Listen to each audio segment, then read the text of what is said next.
Следующий хадис в этой главе также от Абу Гурейры, ради Аллаху та'аля ан, который сказал посланник Аллаха, саллаллаху алейхи вассалям: «Лейса шадиду бис-сура». «Лейса шадиду бис-сура. Иннама шадиду лади ямлику нафсаху инда ал-гадаб».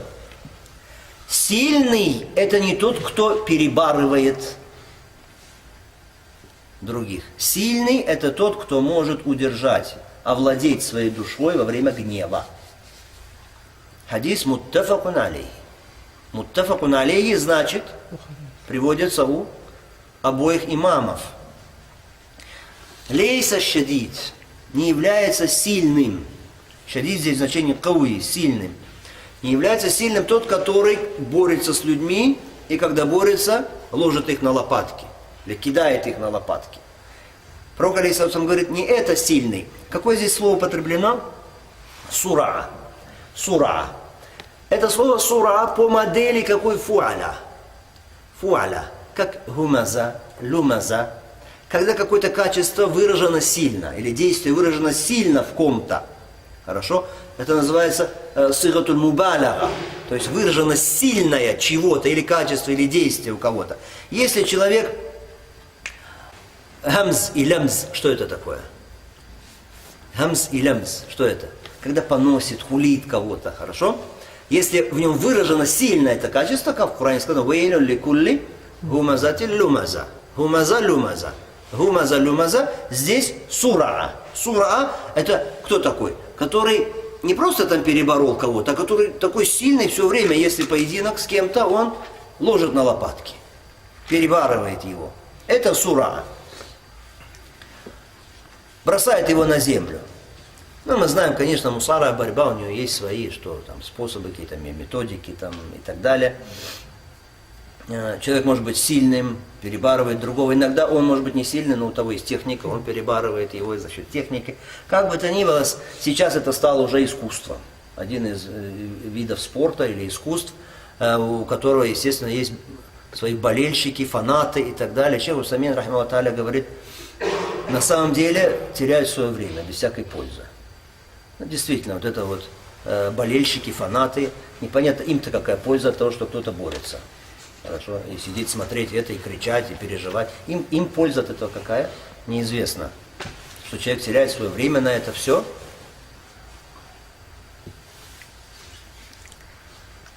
Итак, сильный это кто? Тот, который побеждает других, когда борется с ними.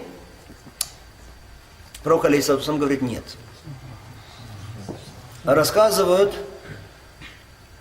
что был такой человек, Рукан ибн Язид, очень был сильный, так что никто не мог его перебороть. И такая была сила, что клали шкуру быка, он вставал на нее ногами, и люди, несколько людей, мужчин, пытались вот эту шкуру вытащить из-под него, из-под его ног, и у них не получалось. То есть такой очень сильный был человек. Не хватало у них сил на это. А что случалось? Шкура рвалась. Рвалась шкура, он стоял. Все равно его ноги с места не сдвигались. То есть указывает на что был сильный очень человек. Рассказывают о достоверности этого сообщения.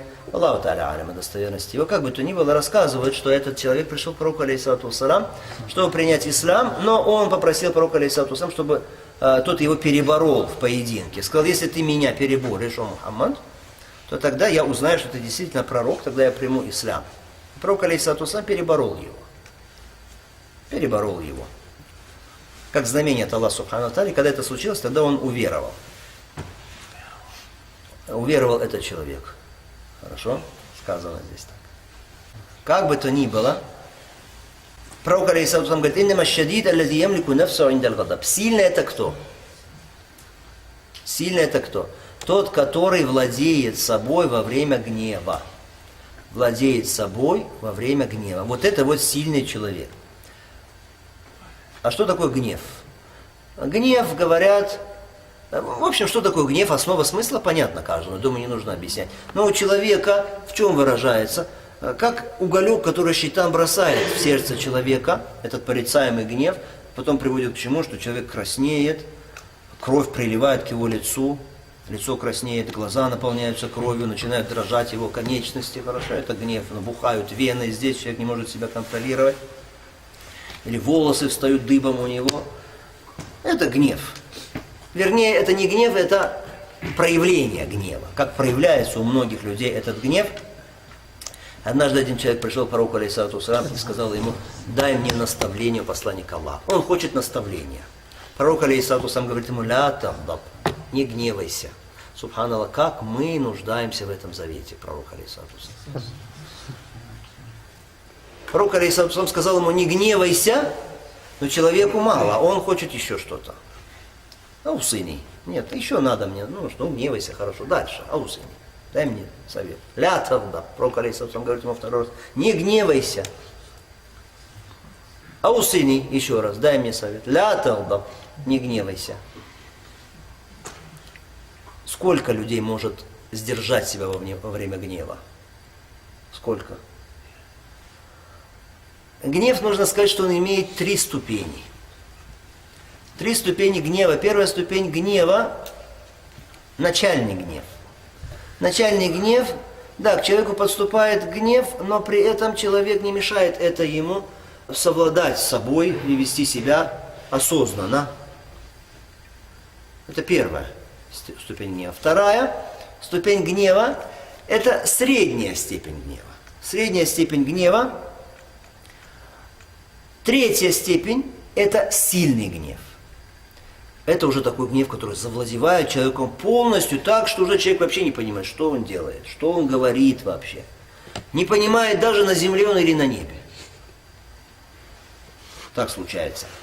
Средняя степень, мы сказали, вот между той первой и вот этой вот последней. Да, гнев сильный. Средняя степень гнева – это когда гнев сильный, но все-таки не доходит до такого уже уровня, когда человек просто перестает себя осознавать уже и чувствовать себя. Нет, это гнев, да, сильный, но все-таки человек как-то еще контролирует себя, как-то еще помнит, кто он вообще. Потому что тот, третий, уже, может быть, даже имя он свое не вспомнит в этот момент. Хорошо, здесь еще не так. В зависимости от степени гнева меняется и отношение шариата, и хукм. Меняется. Если гнев начальный гнев, то действия человека, которые он совершает, они являются правильными и признаваемыми. Если он что-то совершит в таком гневе, они что признаются как действия, которые совершил он, и имеют силу действия. Эти поступки имеют силу действия. Хорошо? Во всем. Например, если человек в таком состоянии гнева находится, принимает решение между двумя, то есть судит между двумя, и принимает решение. У него какая степень гнева? Вот это начальная степень. Чуть-чуть. Его решение, которое он принял, будет действовать? Да, будет действовать. То есть имеет силу. Имеет силу действия. Если он дает таляк жене в таком состоянии, будет таляк действительно? Действует или нет? Имеет силу действия. Хорошо. Если он раба освобождает при таком состоянии, имеет силу действия? Да, имеет. Итак, все другие его что? Поступки. Все поступки.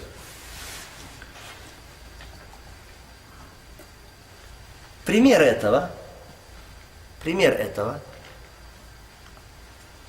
пророк алейхиссалату вассалям, мы знаем, пришел Зубейр, и пришел один из ансаров, у них возникло разногласие по поводу полива, да, их участков земли. После слов, которые произнес ансар, пророк алейхиссалату вассалям разозлился и принял решение. Принял решение. Хорошо, судебное между Зубейром и этим ансаром. Это указывает на что? Что значит в таком состоянии начальный гнев, принимаемое решение судьей или таляк, и все остальное будет что? Действенным, будет действительными. И здесь нет разногласий среди ученых. Нет разногласий среди ученых по поводу вот этого вот начального гнева. Гнев третий вид его, третий уровень, когда человек достигает такого состояния гнева, когда он уже не чувствует самого себя. В отношении хукма, что мы скажем? В отношении хукма, что мы скажем? Что решения, которые принимает человек в таком состоянии, или действия, поступки, слова, которые он совершает в таком состоянии, они что? Не принимаются в расчет. Не принимаются в расчет. И здесь что? Ученые единодушны. Здесь ученые единодушны. То есть, когда состояние у человека такое, что просто он уже вне сознания. Он вне сознания что-то совершает, что-то говорит в этот момент. Талях, если он дает жене в таком состоянии, будет действовать? Нет, не будет. Нужна крайняя степень гнева. Чтобы просто понять, какая это степень гнева, что человек уже не признает детей своих просто. Он может взять одного ребенка и использовать его в качестве биты, ударив им второго ребенка. Хорошо, до такой степени этот гнев. То есть хуже, чем сумасшедший становится человек в таком состоянии. Да, слова, которые он говорит, хорошо, поступки, они не имеют силу действия. Не имеют силу действия, если только, братья, эти действия его, они не касаются кого-то другого, хорошо, кого-то другого человека. То есть это будет уже тогда преступление. В таком случае, конечно, мы скажем, что не избавляется от ответственности. Он, то есть, взыскивается с него. Это мы проходили с вами, когда мы изучали джинаят, когда изучали преступление. То есть право другого человека, если оно попрано, то, конечно, оно должно быть удовлетворено. Но все остальное, дал ли он талях, например, или он освободил своего раба в таком состоянии, хорошо, или еще что-то, все остальное, что не имеет силу действия, здесь ученые единодушны. Остается какая степень гнева? Средний гнев. Средний гнев, средний, здесь есть разногласия среди ученых. Если первое и третье там нет, то здесь есть. Принимаются ли его слова или не принимаются и так далее. Но правильное мнение, что нет. Правильное мнение, что нет, не принимается. Почему? Потому что это уже очень сильный гнев. Да, это не тот крайний, но это уже очень сильный гнев, когда человек уже говорит что-то, что он не хочет сказать. Потому что если он тут же остынет, ты его спросишь, ты хотел бы этого? Нет, я, конечно, этого бы не хотел. Он тут же жалеет, раскаивается в этом. Я бы не хотел этого. Хорошо, но в этот момент просто он уже что? Очень сильный был гнев. И если человек даст жене в таком состоянии развод, в таком состоянии гнева, что мы скажем? Будет талях действительно или нет? Нет, талях не будет действовать. Раба освободит. Будет действительно это освобождение? Нет, не будет. Хорошо, имущество свое определит это как вакф, передаст это в качестве вакфа. Будет действовать? Его слова будет действовать? Нет. Что-то продаст в таком состоянии? Тоже. Хорошо? То есть правило, что если у человека такая степень гнева, то его действия не имеют силы. Не имеют силы. Вот это вот виды гнева, их упоминает Ибн Кайим, рахимахуллаху та'аля, в Игасатуль Лахфан. Какие выводы из этого хадиса? Ну, во-первых, в этом хадисе есть похвала тем людям, которые могут сдерживать себя во время гнева. И пусть Аллах Субхану ва Тааля сделает нас из таких. Сказано: «Иннама шадид, аллази ямлику нафсаху индаль гадаб». Поистине сильный тот, который может держать себя во время гнева. Другой вывод из этого хадиса – это побуждение в этом хадисе к чему? К тому, чтобы уметь совладать с собой. Когда есть что-то, что вызывает у тебя гнев, раздражение и так далее, умение совладать с собой, это очень важно, это побуждение к этому, потому что из-за этого потом человек сколько терпит убытка, произносит слово, которое нельзя было произносить, или делает что-то, что нельзя было делать. А другой вывод из этого хадиса, что человек, который умеет сдержать себя во время гнева, он сильнее, чем человек, который имеет физическую силу и может перебороть других. Хорошо? На самом деле, сильный пророк, алейхиссалам, говорит, тот, кто может себя сдержать. И еще один вывод из этого хадиса, это то, каким прекрасным учителем был пророк Мухаммад, алейхиссалату вассалям. Смотрите, он разъясняет людям, что такое гнев, его последствия, хукм, его положение в исламе. Разъясняет все это посредством чего? Посредством вещей, которые понятны людям. Да, понятны и доступны, которые они видят своими глазами или слышат своими ушами. Потому что каждый из нас знает, например, да, что бывает такой человек, борется, других побеждает, знает, что такой человек сильный. Пророк алейхиссалам разъясняет, что больше заслуживает описания таким качеством, как сила, не этот, который вот так вот перебарывает всех, а тот, который может совладать с собой во время гнева. Это что касается данного хадиса.